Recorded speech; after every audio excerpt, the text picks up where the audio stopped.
Pourquoi Marcel a-t-il finalement changé de côté pour passer du mensonge à la vérité? Dans cette vidéo, nous vous disons tout, suivez.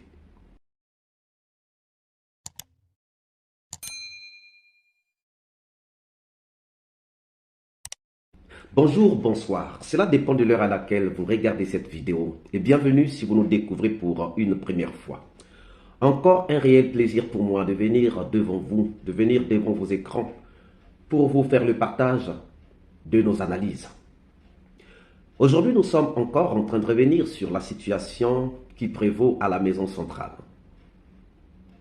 Sans doute, vous êtes bien au courant qu'il y a une plainte portée par Dadis Camara contre Marcel Guilabogui, son neveu. Aujourd'hui, en fait, je voudrais répondre à l'une de ces questions que vous avez posées. Pourquoi Marcel a-t-il fait un revirement? Pourquoi Marcel veut passer du mensonge à la vérité? D'abord, il faut que vous puissiez vous rendre compte qu'il y a beaucoup de choses qui peuvent avoir agi. Beaucoup de choses peuvent avoir agi dans ce revirement de Marcel.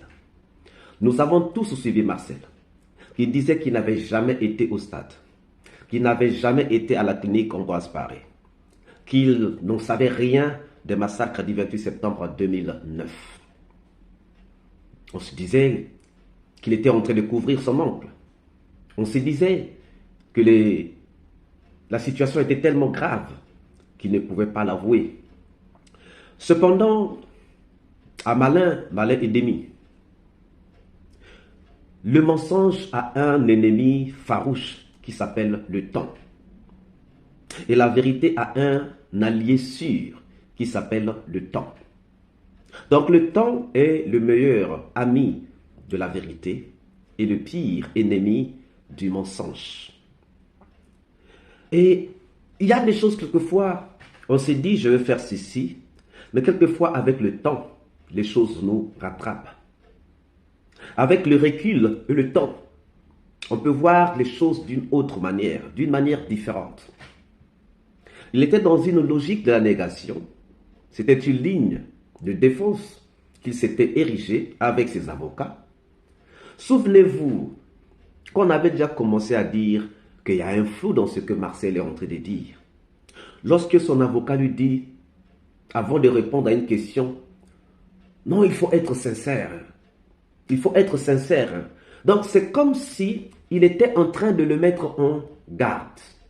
Mais pourquoi il le mettait en garde? Il le mettait en garde pour qu'il ne puisse pas briser la ligne de défense qu'il s'était érigée. Or, cette ligne de défense était une ligne de défense commune. C'était une ligne de défense commune. Ils se sont dit, pour échapper à tout cela, voilà ce que nous allons faire. Tout ça avec la complicité du colonel Goumou, leur procureur, qui était donc leur mentor, qui a monté toute cette stratégie de négation, toute cette stratégie de ce que les gens sont venus dire à la barre. Ils lui ont fait confiance, parce que étant procureur, et eux devant être opposés au procureur, il fallait donc jouer sur un procureur qui pouvait donner des lignes de conduite. Et c'est ça qui a été le problème de Marcel, qui s'est retrouvé donc dans cet engrenage. Ils se sont dit, mais comment est-ce qu'on peut fuir cette responsabilité? Et Goumou a donné une ligne, qu'il fallait se cacher derrière la négation, qu'il fallait se cacher derrière « je n'étais pas au stade ». Et ça, pendant toute sa comparution, Marcel est resté là. On sentait qu'il y avait une pression qui se jouait sur Marcel par rapport aux agissements de ses avocats, qui l'interpellaient de rester serein. De rester serein, il faut être serein. Donc, tous ces avocats connaissaient cette ligne de défense. C'était une ligne de défense commune qui couvrait, en dehors d'une bavure commise par Tchèque Boro, qui a reconnu que Marcel était au stade. Ça, c'était une bavure de leur camp. Et en ce temps-là aussi, ça avait jasé, on avait fait une vidéo sur ça. lorsqu'on avait dit panique ou malaise dans l'école de Dadis. On parlait de ça. Donc aujourd'hui, avec le temps et le recul, Marcel s'est retrouvé devant sa conscience. Marcel s'est retrouvé devant sa conscience. D'un côté, il y a la vérité, de l'autre côté, il y a le mensonge. Marcel s'est rendu compte que la position de Toumba a fait gagner à Toumba de la notoriété. Mais Marcel sait que ce que Toumba est venu dire est vrai. Marcel le sait. Toumba n'est pas venu charger les gens pour les charger. Il n'est pas venu charger les gens par hasard. Toumba est venu livrer ce qu'il en savait des événements du 28 septembre. Et Marcel a compris, puisque Marcel connaît toute la situation. Donc en réalité, avec ce que Toumba a dit, Marcel a maintenant tout le film complet. Tout le film complet, Marcel a tout le film complet. Donc Marcel aujourd'hui peut nous relater le vrai film du 28 septembre 2009. Alors Marcel s'est retrouvé devant sa conscience. D'une part, le mensonge, d'autre part, la vérité. D'une part, couvrir les gens qui n'ont rien fait pour lui. D'autre part, renforcer ce qui a été dit par quelqu'un qu'on a toujours considéré comme un ennemi, donc Toumba. Souvenez-vous que lorsqu'on avait posé la question pendant la comparution de Marcel, on a demandé à Marcel s'il y avait des gens qui l'aidaient et tout ça. C'est Toumba qui lui a donné un peu d'argent quand Toumba l'a retrouvé en prison. Ce n'est pas pour les soudoyer, mais pour l'aider parce qu'ils sont restés ensemble. C'est des gens qui ont travaillé ensemble, c'est des gens qui ont fait des choses ensemble. À un certain moment, lorsqu'on a le cœur, on le fait. À moins qu'on puisse avoir des pierres à la place du cœur. Marcel a perdu sa fille pendant que lui, il est en prison.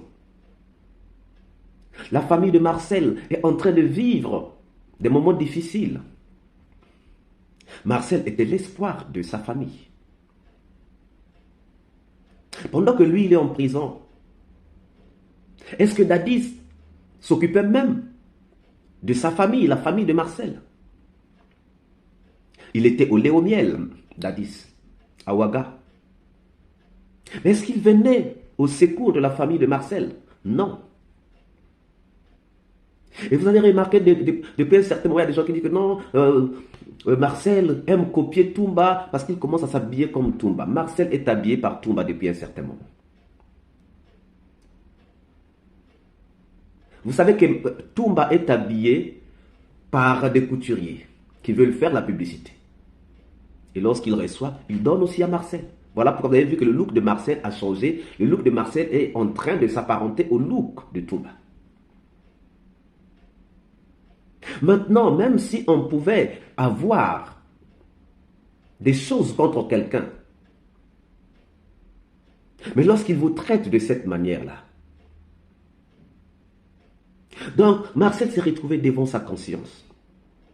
Marcel s'est retrouvé au bord de deux chemins, mais il fallait choisir un, le mensonge ou encore la vérité. Il a avancé dans le mensonge, il a d'abord pris le chemin du mensonge, il a avancé, mais après il s'est rendu compte que ce chemin ne l'emmenait pas à bon port. Il est revenu au carrefour. Il est revenu à la croisée des chemins pour changer de direction. Donc il y a sa conscience qui joue. Il y a aussi sa foi. Depuis un certain moment, Marcel est en train de prier. Et c'est sûr et certain qu'il est en train d'apprendre beaucoup de choses. Aucune religion ne va t'encourager à rester dans le mensonge. Au contraire, toutes les religions au monde nous poussent toujours vers la vérité. Aucune religion ne demande aux adeptes de pouvoir user des mensonges. C'est toujours la vérité qu'on nous pousse à dire. Donc, la foi de Marcel a aussi joué. Le recul et le temps a joué. Sa conscience a joué. Il y a aussi les conseils. Il y a aussi les conseils. Vous croyez que Marcel n'a pas d'amis? Vous croyez que Marcel n'a pas de gens qui peuvent mieux le conseiller, qui veulent qu'il soit tiré de cette affaire?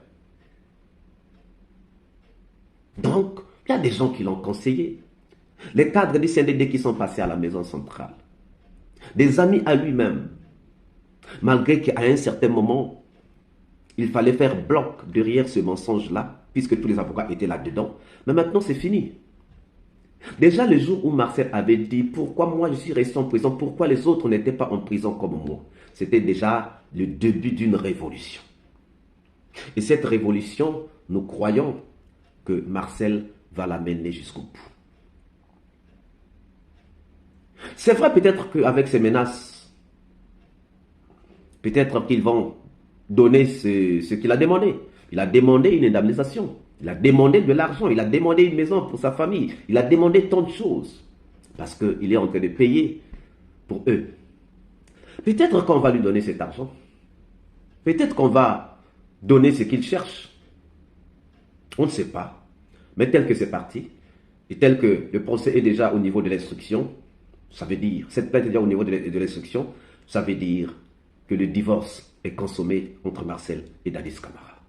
Alors, ce divorce consommé nous éclairera sur beaucoup de choses sur le massacre du 28 septembre 2009.